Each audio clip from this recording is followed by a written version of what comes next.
I teach content creation to high school students full time, or it was. And so we were in a class, we were doing a broadcast, and the student was going to be on camera as the anchor, I guess you could call it. And he was kind of just feeling nervous. And we often do podcasting, and they seem to really enjoy it. We kind of talk about the news of the day. So we kind of did that as an exercise, a warm up. And I was like, all right, let's just treat it like a podcast. What's something that would be interesting to talk about? So, well, I'd like to ask you about Harry Potter. I think he said. I said, all right, hit record. So these guys want to talk about, or J.K. Rowling. You guys want to talk about J.K. Rowling? So what's up? And he asked me an interesting question. So how have your views on Harry Potter changed given J.K. Rowling's bigoted opinions? It's one of those questions where if you don't address the acorn within the question, you're not really being logically responsible, I feel like. So yeah, it was just a natural exchange that I've had often and wasn't really thinking about it at the time. And then later I looked at it and I was like, that's interesting. And so yeah, that was how it came about, to answer your question. So you're teaching high schoolers, and you have this exchange, and you walk the student through their thinking and their assumptions, right? And you just through asking questions in a very, very calm way.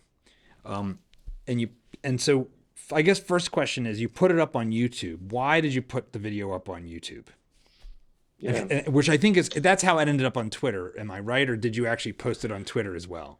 I did not post it on Twitter. I haven't been active at the time. I hadn't been active on Twitter about 4 years. I did have an account from a previous school where I taught. They were very active on Twitter, and we uploaded all the newscasts, and the students enjoyed that. But I hadn't in a long time. I had been inspired, honestly, by Jordan Peterson, where he was recording his lectures. I thought that's really smart. It's because it's such an interesting technology, YouTube. I agree with him that it is a Gutenberg revolution. We don't fully understand the consequences or the ramifications, what this could mean when we have the ability to, when you're just teaching with a group of students. It has the potential, if someone finds it interesting, to reach so many other students. And what are the ramifications of that on education? That was kind of in the back of my mind for a few years. I hadn't really uploaded anything in that format in a while. I used to, when I first started teaching, I did that often, not often, but whenever I could. I thought it was useful to have a documented, and also you can use that for your teaching portfolio. And often we have to provide evidence of our teaching. And it's really easy when you just have a video of yourself teaching. Many teachers probably don't like that. They wouldn't want to do that, but I enjoy it. So that was the thought process. I uploaded it kind of to my YouTube. I wouldn't call it a teaching portfolio channel, but it had a kind of a mixture of that along with my narrative experiments. And it's just kind of been no one's really been watching it before this. It was just kind Yeah. of a journal of my video work. Yeah. How many subscribers were on the channel before this video took off? I had uploaded a feature film that I wrote and produced back in 2013, and we had gone through the distribution game that you play, which I learned my lesson. It didn't amount to much, and I thought, I'm just going to share this on YouTube. I'll get more. I'll be able to potentially about.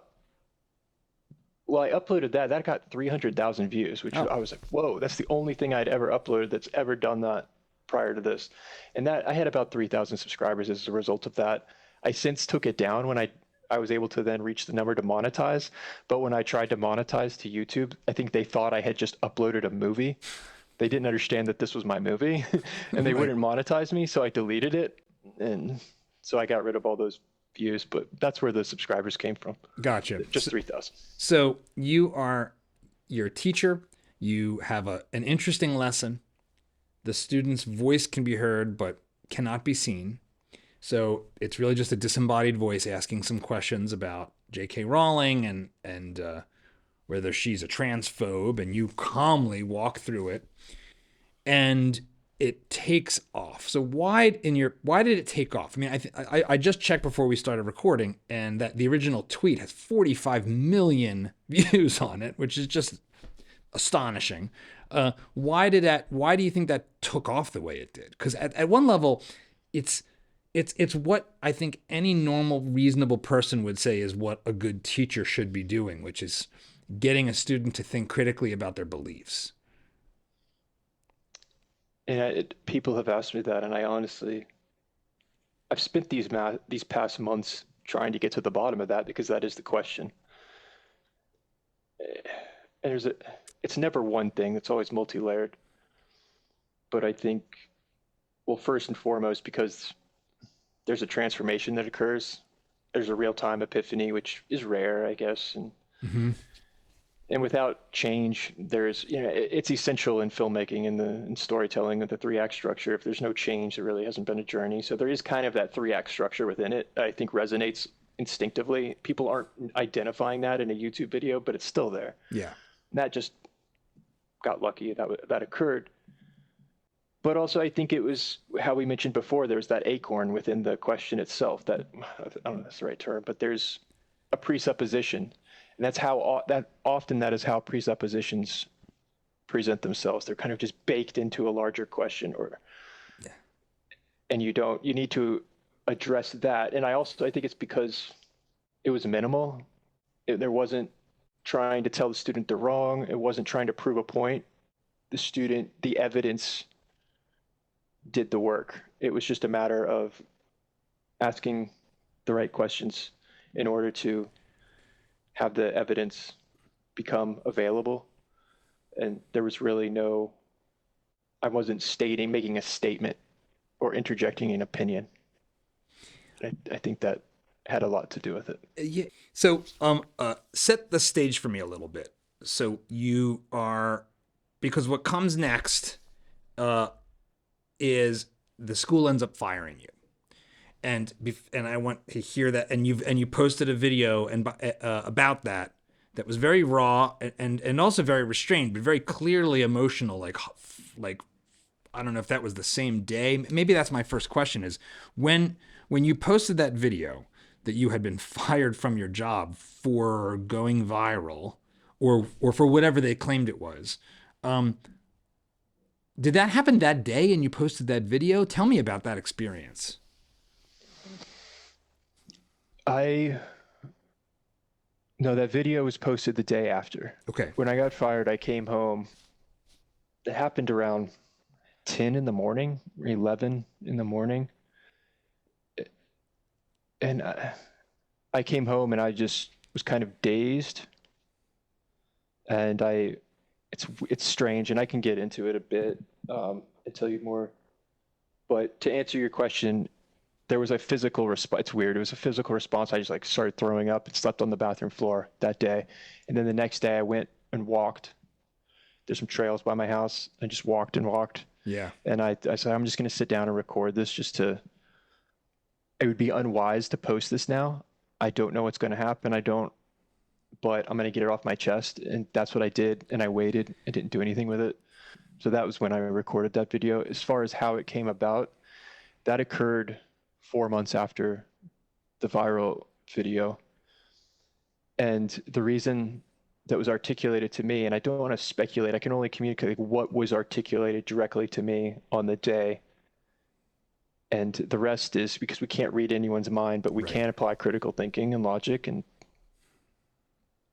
induct what reasoning we think might be behind it. But I had uploaded a video that was almost identical in format that came about in a similar, remember I mentioned to you how I have hours of podcasts with kids and student projects and stuff. And I was hesitant to share any of that because things just got when there's that many eyes on something, or there's a reaction, we should say, to a video like that, you combine that with workplace politics that exist at any job where there's that many people, and suddenly imagine how that exacerbates something like that, where we have multiple sets of leadership. And anyways, and then you have some teachers who disagreed with the video.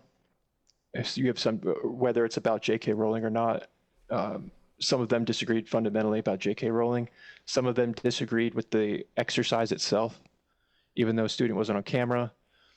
Though I did shortly after that met with the leadership and the lawyers, and they articulated, because I had just done Pierce Morgan, and that was the day they were like, it was 2 days after the viral thing happened, done Pierce Morgan. They were like, all right, we got to sit you down with like the head leadership, because this is beyond me kind of. And some people might want to talk to you. Maybe there's a podcast that wants to talk to you or something, and I'm sure you're going to probably want to continue making stuff on YouTube, because this is a remarkable opportunity logically. Yeah. And so they sat down and we went through it, and they're like, well, yeah, no rules were broken. And please just, we wish you congratulations. We wish you the best of luck. Please just don't divulge the name of the school or the student, but in your video, there's no student, there's nothing divulging the identity of the school. And they said, and you handled it well. You didn't interject an opinion. And the reception was very good. So they seemed to kind of, and that seemed to really frustrate a lot of people, that I wasn't kind of fired right away or something. Like there's two sets of principles, and I get some of them are just great. I never had an issue. And there's one that things had already been a bit strange, and this again exacerbated it. And one of them, that there's like 4 people that were very close, and in my life just kind of, things just got it weirder and weirder. And I felt like there was just, and again, this was where critical thinking comes in. It allows you to kind of see these patterns and infer what are motivations. But anyway, so I had an interaction with a student that was almost identical, same run time, same format, same result. It was very, except this student took the position that J.K. Rowling was racist or something about Hermione, and so a lot of obsession with J.K. Rowling at your school, I guess. I mean, it makes sense. Well, the Harry Potter and everything. That was on me, because I was curious about I asked the student in this case. That student just asked me cold in the first video. This one I did ask the student, and anyway, so I thought, okay, this would be, because a lot of people thought that first interaction was fake. I thought, well, wait till they see this one.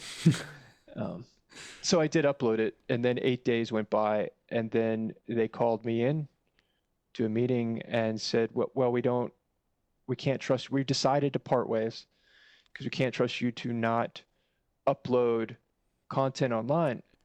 And I thought, I thought, are you talking about that blah, blah, blah, that student? I checked with his parents. I did all the steps I've done for the past 4 years. I even did an additional step and got direct permission from the parents. Like, how is it okay before? And they said, well, there was this one sentence email and it was literally a 1-sentence email. It was the only written change that occurred since the viral thing. It said, if you're going to upload anything, check with your supervising principal. And again, there's multiple sets of principals, and on paper, this one's it doesn't matter. And I didn't check with them. And so, to be fair, there was, I guess, I don't know if that was an additional box that had been added or if it had always existed, and they just chose that it didn't apply earlier, and that's their prerogative, to be fair.